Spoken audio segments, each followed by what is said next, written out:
બીજી વાત, ચાલો અહીં લખેલું છે જુઓ, 3 બંધ સુધી એટલે કે 3 કાર્બન સુધી જુઓ, 1 2 અને 3 કાર્બન સુધી જ જોવા મળે છે. આપણે 3 બંધ સુધી યાદ રાખશો તોય ચાલશે, અથવા 3 કાર્બન સુધી. ચલો, આઈ અસર ને અંતરને કેવો સંબંધ કીધો? વ્યસ્ત. અંતર વધે, આઈ અસર ઘટે.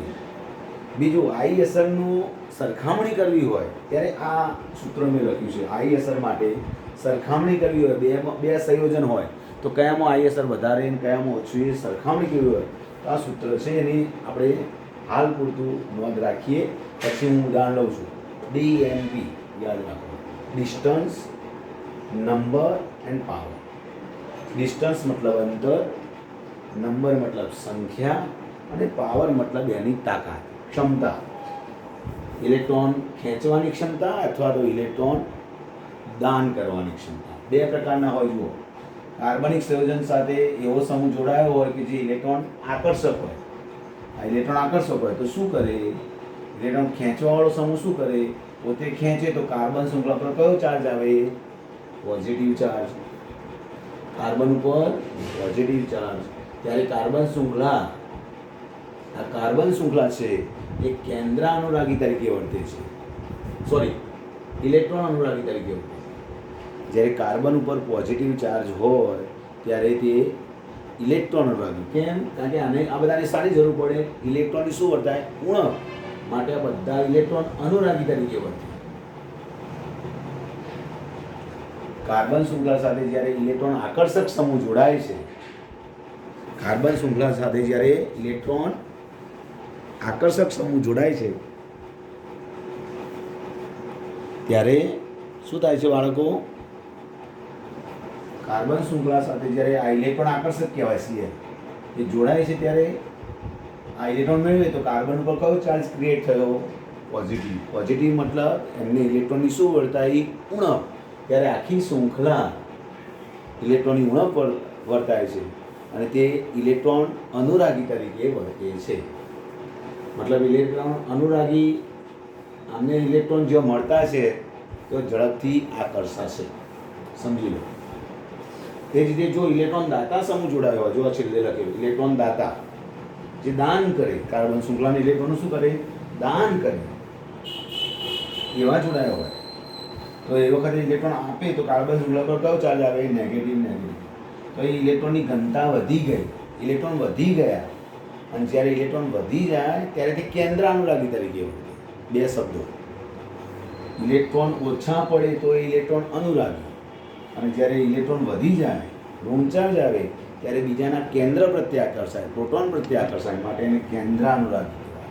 તો કાર્બન ઉપર નેગેટિવ ચાર્જ આવે ત્યારે તે કેન્દ્ર અનુરાગી, કાર્બન ઉપર પોઝિટિવ ચાર્જ આવે એટલે સમજવાનું તેને ઇલેક્ટ્રોનની ઉણપ છે, મતલબ એને ઇલેક્ટ્રોનની જરૂર છે, માટે તે ઇલેક્ટ્રોન અનુરાગી કહેવાય છે. આ વખતે ઇલેક્ટ્રોન અનુરાગી કોણ બનશે? કાર્બન શૃંખલા. ત્યારે આમાં કાર્બન શૃંખલા કેન્દ્ર અનુરાગી. ક્લિયર? બીજી એક વાત, આ બધામાં સૌથી વધારે અસર ક્યાં કહી મેં? નજીકના કાર્બન ઉપર ને. તો નજીકના કાર્બન સૌથી વધારે અસર થાય છે એવું બતાવવા માટે યો હું 3 તીર બતાવું, એટલે યો બંધ વધારે ધ્રુવીય છે એમ બતાવું છું. એના કરતાં ધ્રુવીય કેવી? ઓછી અસર. આમ ખેંચાય છે માટે આ બાજુ તીર બતાવે. ઇલેક્ટ્રોન બધા આ બાજુ જાય છે અને સૌથી ઓછી અસર પેલી હોય. તો 3 તીર બતાવ્યા, 2 તીર, 1 તીર. આ એવું બતાવે છે કે સૌથી વધારે અસર નજીકના કાર્બન ઉપર, એના કરતાં દૂર જઈએ એમ અસર ઓછી થાય. સેમ પોઝિશન અહીંયા એવું થાય. નજીકના કાર્બન ઉપર ઇફેક્ટ વધુ માટે 3 તીર, પછી 2 તીર અને પછી 1 તીર. પણ તીર આ બાજુ બતાવી. જુઓ, આ દાતા છે, મતલબ ઇલેક્ટ્રોન આપે છે એવું બતાવ્યું. કે સમજીએ. ચલો, હાઇડ્રોજન માટે આઈ અસર 0 સ્વીકારવામાં આવી છે. મતલબ હાઇડ્રોજન પરમાણુ નથી મેળવતો, નથી ગુમાવતો એવું માનવામાં આવ્યું છે, સ્વીકારવામાં આવ્યું છે. આઈ અસર 0 સ્વીકારવામાં આવી છે. મતલબ આઈની વેલ્યુ 0. મતલબ પ્રેરક અસરનો ગુણ કરતો નથી. હાઇડ્રોજન કોઈ ઇફેક્ટ નહીં કરે.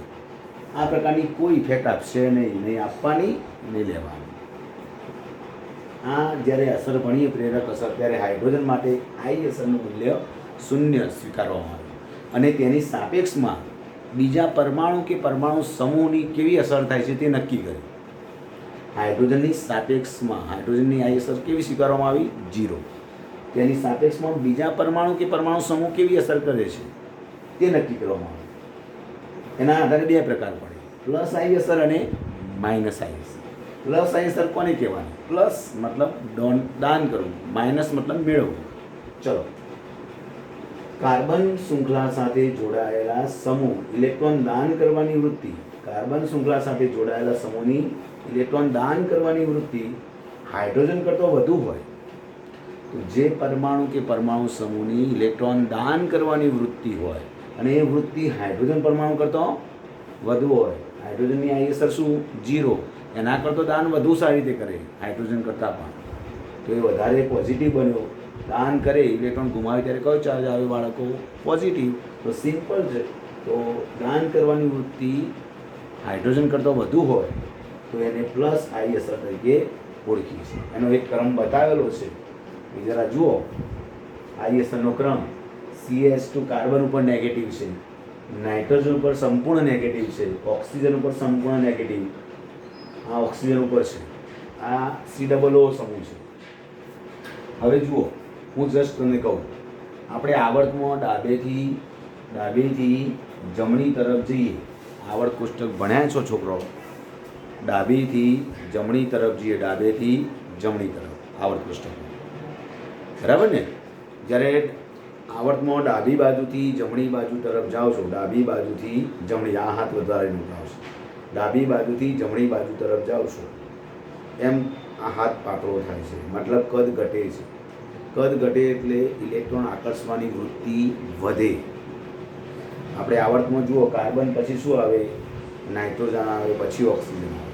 તો જેમ જેમ આવર્તમાં ડાબીથી જમણી તરફ જાઓ, કાર્બન કરતો નાઇટ્રોજનનું કદ નાનું, એના કરતો ઓક્સિજનનું કદ નાનું, એટલે ઇલેક્ટ્રોન ખેંચવાની ક્ષમતા વધે. જેની ઇલેક્ટ્રોન આકર્ષવાની ક્ષમતા વધુ તેની દાન કરવાની ઓછી. તો પ્લસ આઈ અસરમાં તો દાન કરવાનું છે. તમે જુઓ, એ કાર્બન ઉપર નેગેટિવ ચાર્જ, એ નાઇટ્રોજન ઉપર ને ઓક્સિજન ઉપર, બધામાં નેગેટિવ ચાર્જ સમાન છે. તો આપણે સરખામણી કઈ રીતે કરવાની? તો આના કરતાં આની વિદ્યુત ઋણતા વધુ છે, એના કરતાં ઓક્સિજનની વિદ્યુત ઋણતા વધુ છે. જેમ વિદ્યુત ઋણતા વધુ, ઇલેક્ટ્રોનેગેટિવિટી વધુ, તેમ દાન કરવાની વૃત્તિ ઓછી. આ દાતાનો ક્રમ છે. જો +1 પ્લસ આઈ અસર મતલબ દાન કરવાની વૃત્તિ કોની વધારે છે? તો કાર્બનની વધારે છે. એના કરતાં નાઇટ્રોજન ઓછું દાન કરશે, પોતાની પાસે ઇલેક્ટ્રોન રાખી શકશે. એના કરતાં ઓક્સિજન વધારે ઇલેક્ટ્રોન સંગ્રહ કરી શકે, કારણ કે એની ઇલેક્ટ્રોન આકર્ષવાની ક્ષમતા વધુ છે. અહીં જુઓ, આ ઓક્સિજનવાળો ભાગ કેમ પાછળ લીધો? તો એનું કારણ છે. જુઓ, અહીંયા શું થાય છે? સસ્પંદન થાય છે. એટલે આ ઇલેક્ટ્રોન અહીં આવે તો આ ઇલેક્ટ્રોન અહીં આવે. સસ્પંદનમાં પાઈ ઇલેક્ટ્રોન જ ભાગ લે, આ રેઝોનન્સ કહેવાય. સસ્પંદનમાં આ ઇલેક્ટ્રોન અહીં આવે એટલે ડબલ બોન્ડ બની જાય, આ નહીં આવે. મતલબ ઓક્સિજન પર ઋણ ચાર્જ સ્ટેબલ રહેતો નથી, અડધો અડધો વહેંચી જાય. -1 વીજભાર હતો, પણ શું થયું? અડધો -1 આના પર ને અડધો આના પર, -1/2 ને -1/2. ઋણ ચાર્જ ઓછો રહે, મતલબ ઇલેક્ટ્રોન ત્યાં ઓછા રહે છે, માટે દાન કરવાની ક્ષમતા ઓછી રહે છે. ફરી વાર, આ નેગેટિવ ચાર્જ અહીં રેઝોનન્સ પામે, આ થાય રેઝોનન્સ થાય એટલે શું થાય? નેગેટિવ ચાર્જ એક જ પરમાણુ પર નથી રહેતો, પણ વહેંચાય છે. એટલે શું થાય છે? અહીં -1 હતો પણ વહેંચાઈ ગયો, એટલે -1/2 અહીં રહેશે ને -1/2 અહીં રહેશે. એટલે ઇલેક્ટ્રોન બહુ આમાં શું હતું? -1 પૂરેપૂરા હતા, જ્યારે આમાં અડધો અડધો જ રહ્યો. ઇલેક્ટ્રોન દાન કરવાની વૃત્તિ બંનેમાંથી કોની વધુ? તો આની વધુ, આની ઓછી. આની જોડે ઇલેક્ટ્રોન વહેંચાઈ જાય છે રેઝોનન્સને કારણે. ઓકે, સસ્પેન્ડરને કારણે જોઈ આવ્યું. તમે સસ્પેન્ડરનો વિડીયો જોઈ લેજો એટલે ખ્યાલ આવશે.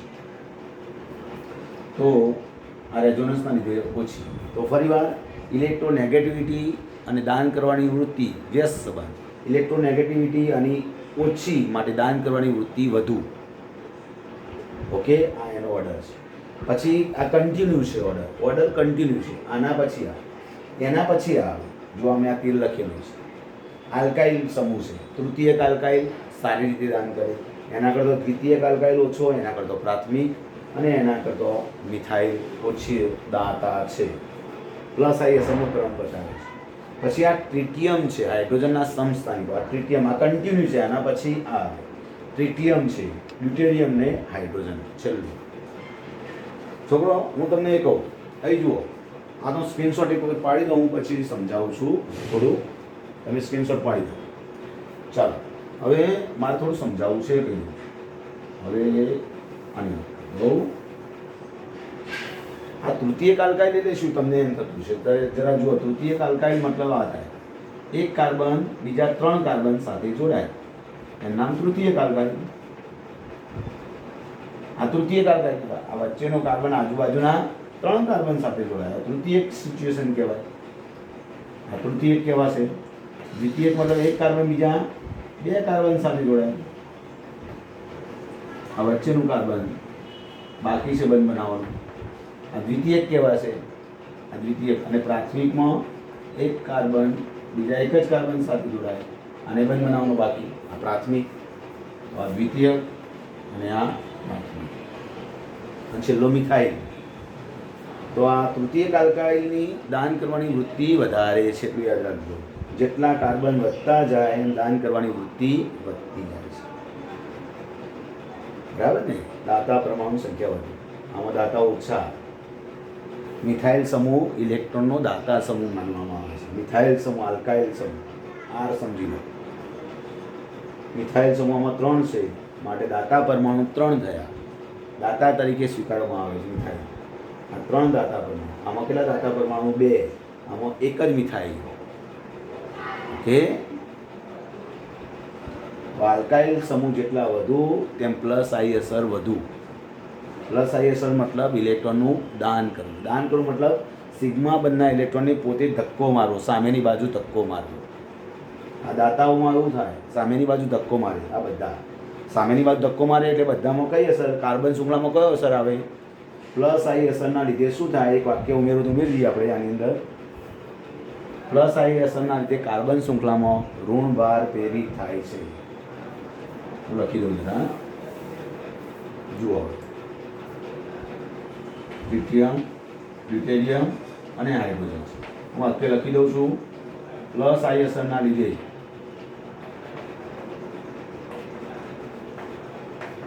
કાર્બન શૃંખલામાં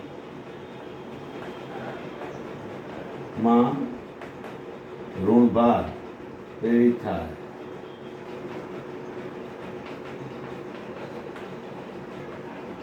આથી કાર્બન શૃંખલા કયા તરીકે વર્તે? કાર્બન શૃંખલા કેન્દ્રાનુરાગી તરીકે વર્તે છે.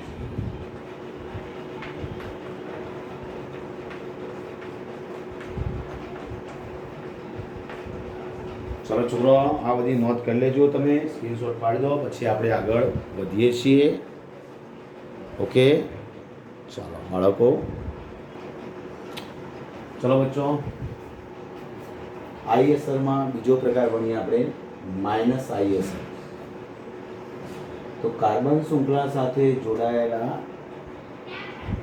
પરમાણુ કે પરમાણુ સમૂહની ઇલેક્ટ્રોન આકર્ષવાની ક્ષમતા હાઇડ્રોજન કરતાં વધુ. પ્લસ આઈ અસરમાં શું કર્યું હતું? દાન કરવાની વધુ હાઇડ્રોજન કરતાં. એ હાઇડ્રોજન કરતાં મેળવવાની વધુ. જે મેળવે નેગેટિવ કહેવાય છે, માટે આ માઇનસ અસર, માઇનસ આઈ અસર કહીશું. માઇનસ આઈ અસરના લીધે શું થતું હોય છે? કાર્બન શૃંખલા ઉપર કયો ચાર્જ આવે? પોઝિટિવ. હમણાં આપણે 1-ક્લોરોપ્રોપેનનું ભણ્યા, એમાં શું થતું હતું? ક્લોરીન શું કરતો હતો? ઇલેક્ટ્રોન ખેંચતો હતો. એના લીધે કાર્બન ઉપર આંશિક ધનભાર આવતો હતો. જ્યારે કાર્બન ઉપર આંશિક ધનભાર આવે ત્યારે તેમને ઇલેક્ટ્રોનની ઉણપ વર્તાય, માટે તેઓ ઇલેક્ટ્રોન અનુરાગી તરીકે વર્તે છે. ઇલેક્ટ્રોફાઇલ પણ કહેવાય. કેન્દ્ર અનુરાગીને ન્યુક્લિયોફાઇલ કહેવાય છે, ઇલેક્ટ્રોન અનુરાગીને ઇલેક્ટ્રોફાઇલ કહેવાય છે. માઇનસ આઈ અસર દર્શાવતા સમૂહ કયા છે એનું એક લિસ્ટ બતાવ્યું છે બાળકો. હવે આ લિસ્ટ શક્ય એટલું મેમરાઇઝ કરવાનો પ્રયત્ન કરીએ તો આપણને ઘણા બધા પ્રશ્નો આવડે, અને ના આવડે આખું લિસ્ટ તો કેટલાક યાદ રાખવાનો પ્રયત્ન કરવાથી આપણને ફાયદો થશે. આમાં જો મહત્ત્વના તો વાત કરું તો કે NO2 યાદ રાખવાનો છે, સાયનાઇડ યાદ રાખવાનો એનો ક્રમ, NO2 SO3S સાયનાઇડ, પછી CHO, આ તો યાદ રહેવા છે. આ પાછળના ક્રમ યાદ રાખવા પડશે એવું લાગે છે. યાદ રાખવા માટે ટેકનિક આપેલી છે, જુઓ. NH3 પ્લસ છે. પોઝિટિવ ચાર્જવાળા હંમેશા શું કરે, એમને ઇલેક્ટ્રોનની ઉણપ હોય. આ બધા શૃંખલા સાથે જોડાયા હોય ને, કાર્બન શૃંખલા સાથે, આ કાર્બન શૃંખલા છે એના સાથે ધારો કે NH3 જોડાવેલી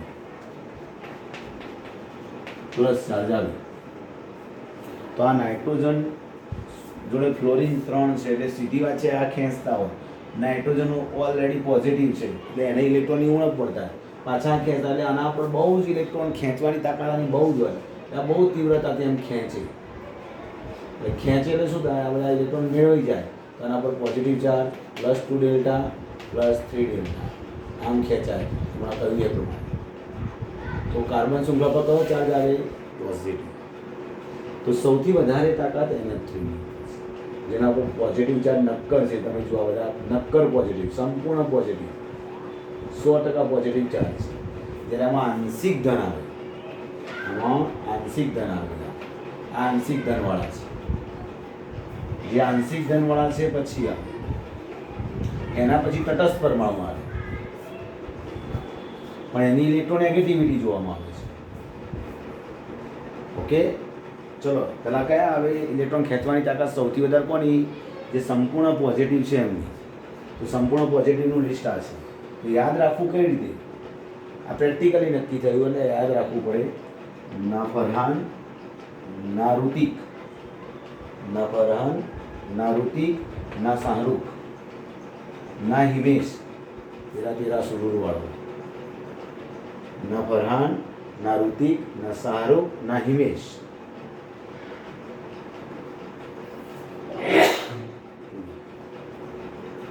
આટલે સુધી ઓકે.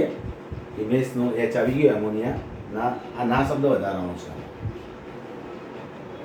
ના ફરહાન ના ઋતિક ના શાહરૂખ ના હિમેશ, આ સંપૂર્ણ પોઝિટિવ વાળા, જેની ખેંચવાની તાકાત વધુ. થોડો ધન વીજભાર આવે એટલે ખેંચવાની તાકાત ઓછી હોય. આંશિક ધનવાળા, આટલે સુધી આંશિક ધનવાળા. તો આ કઈ રીતે યાદ રાખીશું, ના Om Puri, Salman, SO3H sulphonic acid છે, આ નાઇટ્રો ગ્રુપ છે, સલ્ફોનિક સાયનાઇડ છે. નવમપુરી, સલમાન, સાયના, ઓલ કાર્મે, ઓલ કાર્મે. ના ફરહાન ના ઋતિક ના શાહરૂખ ના હિમેશ ના ઓમપુરી, સલમાન સાયના, સલમાન સાયના એટલે જે બોલ્યું, સલમાન સાયના, ઓલ કાર્મે.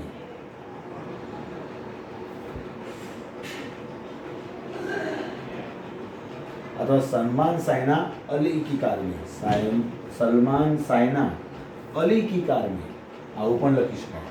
એ ઓલના સોરી ચલો અલી લખી દઈએ, અલી કી કાર. અલી મતલબ આલ સમજી લો, આલ દી આવી. ચલો આવું બને. ના ફરહાન ના ઋતિક ના શાહરૂખ ના હિમેશ ના ઓમપુરી, સલમાન સાइना अली की कार में. कार मतलब कार्बोक्सिलिक एसिड. ઓકે, આ આંશિક ધન ભારવાળા. હવે આ તટસ્થ આવે, એના પછી તટસ્થથી ખેંચવાની તાકાત ઓછી થાય, પણ એમાં માટે ઇલેક્ટ્રોનેગેટિવિટી સૌથી વધારે કોણ ખેંચે, તો ઇલેક્ટ્રોનેગેટિવિટી કોની વધુ, ફ્લોરિનની. તો ફ્લોરિન પછી ક્લોરિન પછી બ્રોમિન પછી આયોડિન આવે. તો ઇલેક્ટ્રોનેગેટિવિટીને આધારે આપે. પણ યાદ રહે એવું છે, ફાધર કલેક્ટર, બેટા ઇન્સ્પેક્ટર. ઓકે, આ વાત પૂરી. પછી આવ્યું OR અને OH. એક વાત કરી દઉં હું, જો કાર્બન શૃંખલા હોય, વાત કરું, જો કાર્બન હોય, ધારો કે જો કાર્બન છે, એના સાથે જેટલા R જોડાય ને, જેટલા R જોડાય એમ પ્લસ I અસર વધુ માઇનસ I અસર ઓછી. સાંભળજો, જો કાર્બન સાથે આલ્કાઇલ સમૂહ જોડાય તો પ્લસ I અસર વધે અને માઇનસ I અસર ઘટે. યાદ રાખો. પણ કાર્બન સિવાયનું કોઈ તત્વ હોય અને એના જોડે R જોડાય, જેમ કે ઓક્સિજન છે, O જોડે એકમાં H છે અને O જોડે એકમાં R છે, તો કાર્બન સિવાયનું તત્વ હોય જેને હિટ્રો, કાર્બન સિવાયનું બીજું કોઈ પણ તત્વ જેને હિટ્રો એટમ કહેવાય. કાર્બન હોય તો એને હોમો એટમમાં ગણીએ. કાર્બન સિવાયનું કોઈ પણ તત્વ હોય અને એના ઓક્સિજન સાથે H છે અને ઓક્સિજન સાથે R છે, તો જ્યારે હિટ્રો એટમમાં હાઇડ્રોજનની સ્થાને બીજો કોઈ પણ પરમાણુ આવે હાઇડ્રોજનની સ્થાને બીજો કોઈ પણ પરમાણુ આલ્કાઇલ જોડાયો હોય, હું એમ કહું છું જેમ આલ્કાઇલ જોડાય તેમ પ્લસ આઈએસઆર વધે એવું હોય, પણ જો એ કાર્બન માટે, પણ કાર્બન સિવાયના તત્વો માટે જેમ આલ્કાઇલ જોડાય ને તેમ પ્લસ આઈએસઆર ઘટે ને માઇનસ આઈએસઆર વધે. તો આ બેમાંથી માઇનસ આઈએસઆર કોની વધુ? તો ઓઆર વાળાની માઇનસ આઈએસઆર વધુ હોય, કોના કરતા? OH. તે જ રીતે આવું હોય બીજું. ચલો એક આ બીજું કહું, SH અને SR આવું લખ્યું. ચલો આ બેમાં સલ્ફર સલ્ફર સમાન પરમાણુ, એકમાં H જોડે એકમાં R, કોની માઇનસ આઈએસઆર વધુ? તો એમ કહું છું કાર્બન સિવાયના તત્વ જોડે જો R જોડાયો હોય તો એની માઇનસ આઈએસઆર વધુ. તો મતલબ માઇનસ આઈએસઆરનો ક્રમ લખો ને તો આવું લખાય, આ માઇનસ આઈએસઆરનો ક્રમ. કાર્બન સાથે જો R જોડાય તો એની પ્લસ આઈએસઆર વધુ અને માઇનસ આઈએસઆર ઓછી. પણ કાર્બન સિવાયનું તત્વ હોય તો ઉલટું થઈ જાય, યાદ રાખજો. તો આ કાર્બન સિવાયનું જો OR અને OH, તો O સાથે R છે તો માઇનસ આઈએસઆર વધુ, આની ઓછી. તો એ જુઓ, એ યાદ રાખવાનું. और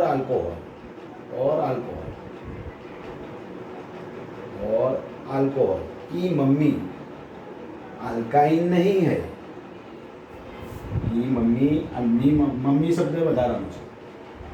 और अल्कोहल की मम्मी अल्काइन ट्रिपल बॉन्ड नहीं, एमाइन नहीं है. कौन? तो પછી કોણ છે? તો બેન્ઝીન है. બેન્ઝ એને ફિનાઇલ કહેવાય. તો ફિનાઇલ કહેવાય, પણ બંધ બેસતું પ્રમાણે C6H5 છે, ફિનાઇલ કહેવાય. બેન્ઝીન है. તો આ ક્રમ કેમ આવ્યો? તો એનું કારણ આપી દઈએ આપણે. જોયો અહીં કયું સંકરણ આવે? Sp. અહીં નાઇટ્રોજનની વિદ્યુત ઋણતા વધારે છે, ભલે sp3 સંકરણ છે એમાં, પણ નાઇટ્રોજનની વિદ્યુત ઋણતા વધારે હોવાના લીધે આના આગળ આવ્યું. આ sp સંકરણ, પછી આવે બેન્ઝીનમાં sp2 સંકરણ, આમાં sp2 સંકરણ આવે, તો આમાં sp2 વાળા 3 ડબલ બોન્ડ આવે. ડબલ બોન્ડ 3 વખત છે, માટે આની વિદ્યુત ઋણતા વધુ, આની ઓછી. જો મેં એમ કહ્યું યાદ રાખવા માટે, એક તો આ ટેકનિક અપનાવી, અને બીજું જેટલો પોઝિટિવ ચાર્જ સંપૂર્ણ હોય એમની માઇનસ આઈએસઆર વધુ, એના કરતાં આંશિક ધન હોય એની માઇનસ આઈએસઆર થોડી ઓછી થાય. તટસ્થની એના કરતાં ઓછી થઈ જોઈએ, પણ આના ઇલેક્ટ્રોનેગેટિવિટી વધુ છે. અહીં મેં તમને સમજાવ્યું, હિટ્રોએટમ કાર્બન સિવાયના તત્વ જોડે જો આલ્કાઇલ જોડાયો હોય તો એની માઇનસ આઈએસઆર વધુ. ઓકે, આ sp સંકરણ છે. અને એમાઇન યાદ રાખજો, એમાઇનની વિદ્યુત ઋણતા ઓછી રહેશે sp સંકરણ. પછી આ બેમાં તો ખ્યાલ આવી ગયો. આ વિનાઇલ ગ્રુપ કહેવાય, આ ફિનાઇલ કહેવાય, આ વિનાઇલ છે. ઓકે, અને પછી હાઇડ્રોજન. તો આ માઇનસ આઈએસઆરનો ક્રમ કઈ રીતે યાદ રાખવો એ જરા મેં તમને ટેકનિક બતાવી. હવે મિત્રો આના લગતા ઉદાહરણો, આનો શું ઉપયોગિતા છે એ હવે આપણે આના પછીના નેક્સ્ટ લેક્ચરમાં જોઈશું. આ વાત આપણે રાખીએ છીએ, બાકી રાખીએ છીએ. હજુ મુદ્દો બાકી છે. હવે તમને આનો ઉપયોગ શું છે એ સમજાવવાનો છે. ઓકે, ચાલો મળીશું નેક્સ્ટ લેક્ચરમાં. આ ક્રમ આટલો તૈયાર કરી દેવાનો છે અવશ્ય બધાએ. ઓકે, સ્ક્રીનશોટ પાડી દેજો.